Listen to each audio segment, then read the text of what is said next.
It's 11:57 here local time, Eastern Standard, Bloomington. Yep. It is December 4th, Monday, December 4th. It's a Monday. Pretty solid Monday. Yeah, actually, it is a pretty good Monday. It's a little windy, so I'm going to talk stupid loud just so I can make sure that you can hear us. So what do we get going on here? So what did you teach and to whom? On what day and time? Just like go down the line and then next time we'll snake back around. Okay, so I actually just taught about 20 minutes ago, and I took my Time is at 11:38. Yeah, finished at 11:37 Eastern Standard local here in Bloomington. And yeah, and it was I used my inquiry-based lesson plan, kinda, sorta.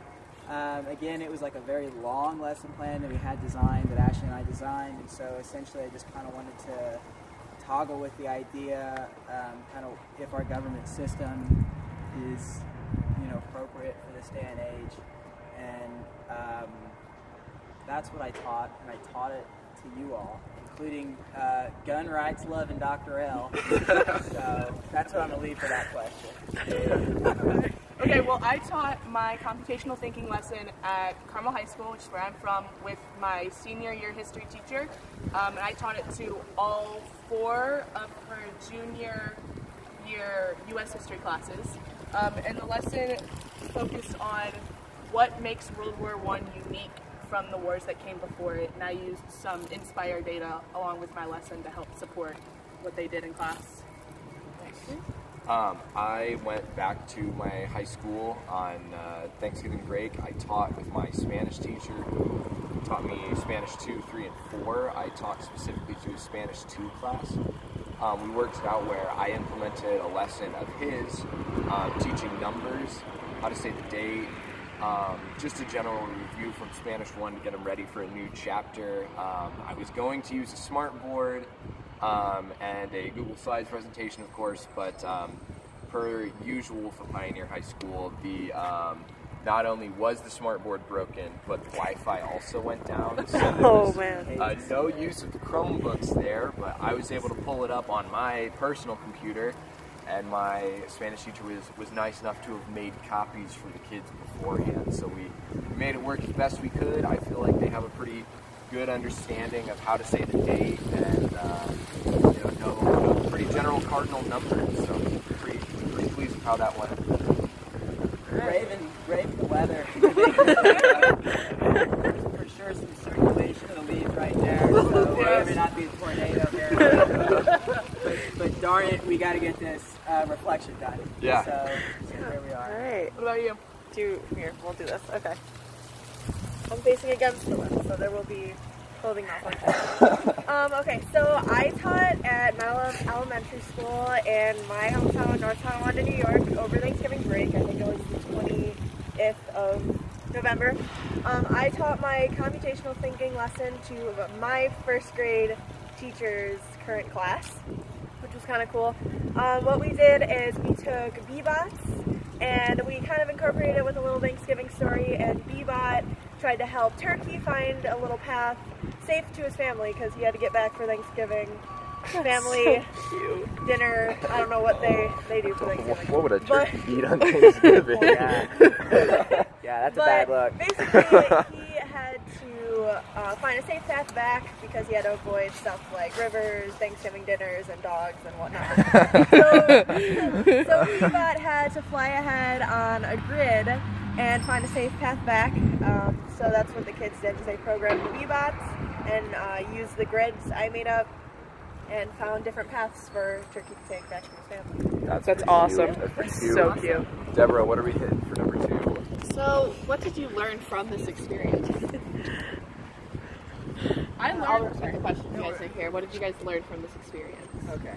Yeah, go ahead. Go for it. I learned that maybe it was just because it was right before they left for break and they just didn't want to do anything, but they didn't know how to work Google Docs as much as, or just like Google Sheets, as much as I thought they would be able to, or just like intuitively find things. Like if you're gonna make a copy, I feel like you would intuitively like check file first, but they didn't have that knowledge to just, or maybe the want to do it themselves. So I had to like learn how to walk them through it step by step. And luckily my teacher was very nice about it, and she's like, hey, maybe after, because she had prep after the first time I taught, and then she had a prep period, and then I taught the next class.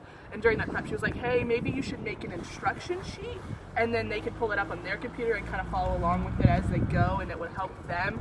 And then as we got on, I got better and better at like walking them through the steps of what I wanted it to do and like waiting in between, because they seemed to respond a lot better to that than to me giving them block instructions. Yeah. Which was weird because I always hated step-by-step instructions as a student. I much preferred block and then do it myself. So it was different than what I would have imagined, but it worked out okay. Yeah. I had one, teaching like with my high school teacher, it was really cool to get his feedback as well, because he's been doing it for years.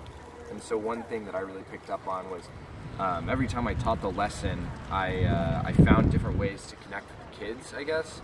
Not like, oh, look at how young and hip I am, but like, there was just like, a couple of things that they were like, oh, like I don't really understand it, so I explained it in like a different way. There was maybe a little more in-depth, or maybe like came at it from a different angle. And my teacher was like, write that down, write it down in a notebook, like in the future when you have your own classroom, make sure you make note of that, because every year it's going to get a little better, and you don't want to forget the changes that you made earlier that could have really helped, so he said write it down immediately. I thought that was a really great tip, really cool thing that I picked up. I think probably something like that I saw today that I'm like to have to face like throughout my teaching career is that like people just have varying levels of both interest and knowledge in politics and government in general. And like while I'd like to think teaching, at least the end goal, be older kids, it's like still, regardless of how many kids there are that like actually know their stuff, there's still gonna be kids who not only don't know but like don't care. And it's hard for me to wrap my head around because I do care. So I kind of just take the mindset like, I really need to be prepared for everyone to not care at all, because not everyone's super passionate about the gun laws and whatnot, like Dr. L. So, who didn't see that one coming though, right? First day of class, I was like, Dr. L loves guns. Like you get in that little minivan, you see the two car seats, and just screams like shotgun assault rifle. Hey, she ain't putting kids in those car seats, she's strapping in the guns. So, love to see that. But yeah, so I would just say, I think you're prepared for varying levels of interest. And I think there's like extra polarization with government and with politics. So that's kind of was my main takeaway. About you? My lesson plan actually went pretty well. I was surprised. I actually kind of planned on having little behavioral stuff because I'm working with 6, 7-year-olds. So I expected their attention span to be a lot less than what it actually was. But I guess something I kind of came in contact with was using different technology that I probably wouldn't have used. I used, oh god, what is it called? It's not an overhead projector. Another pickup over there. But, yeah, I used some type of projector. I forgot what you told. Document camera? Document camera, yes, exactly. I used a document camera, which they knew how to use it, right? Didn't you say that? Yeah, I've never had to use it before, which I used it maybe back in like 6th grade. I think I used it to read an essay or something. Yeah. But reading like a book underneath a document camera was a lot different. I was expecting, I have to hold it up and, make sure everyone can see it and everything like that. So definitely kind of like rolling with the punches, I guess. Kind of like changing the way you teach something versus improvise, adapt, and overcome. Good old Bear Grylls right there. Yeah. Wow. Well, we are braving the wild right now, though. Yes, the weather is insane. Yeah. It's not. Sun's peeking through, and like it's a pretty warm temperature out. But it's definitely like it's harsh conditions. Yeah, harsh is a good word for it. Yeah. What's up? Okay, so your guys' next question is, how is technology used, and do you think it helped the lesson? Explain why or why not.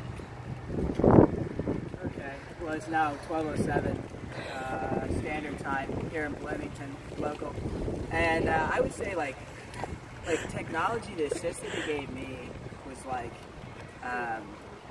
it's like anytime you're in a new situation and like teaching in front of a class or whatever, just to be able to like start with a little video, like a little kickstart, it's like kind of calms the nerves a little bit. And so like I thought that was pretty cool.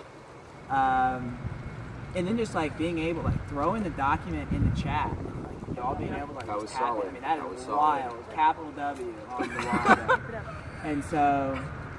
So that was good. I do think it like expedited the process for sure. I mean, even if I had printed off, like they still would have been had to be passed out. So everyone could just click on the button and boom, you know, it was there. Yeah, and then the Control F thing to just like take us straight. Oh, yeah, that was next definitely level, really dude, cool. Next level, like, Yeah, that you're varsity not level. shuffling through That's- papers. That's Yeah. one of the best inventions ever is Control F.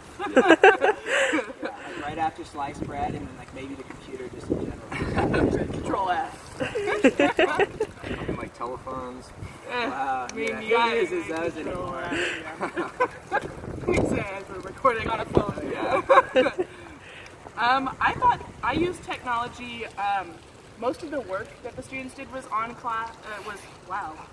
was on technology and on the computer. Words there. But they used Google Sheets. They used Google Docs. They used Canvas because my school has Canvas set up. And I think that was they bought we could rent laptops, and so my teacher rented the laptops and brought them in. But I thought it was really helpful, especially with the data, because they were able to make their own graphs and not have to do it by hand, because one, that's a pain, and two, that's just like the amount of data that I gave them was too much for them to be able to try and do it by hand. And so just having that function on Google Sheets is really nice, and I think helped them better see the differences between the war. And then there were a couple technology issues while I was there, so the fact that they did it on Google Docs helped multiple kids work together to turn in one thing, because their computers stopped working for no reason, and they couldn't figure it out, so we just had to work together and turn in one thing rather than have them try to fight with it and not turn anything in at all. So in that way it really helped with the lesson and just better their understanding. That's good thinking. Yeah. I would say coming from the other side of how technology would have helped, I think having a more interactive environment would have been really nice for these kids, because it was the day before Thanksgiving break. They weren't too excited about it.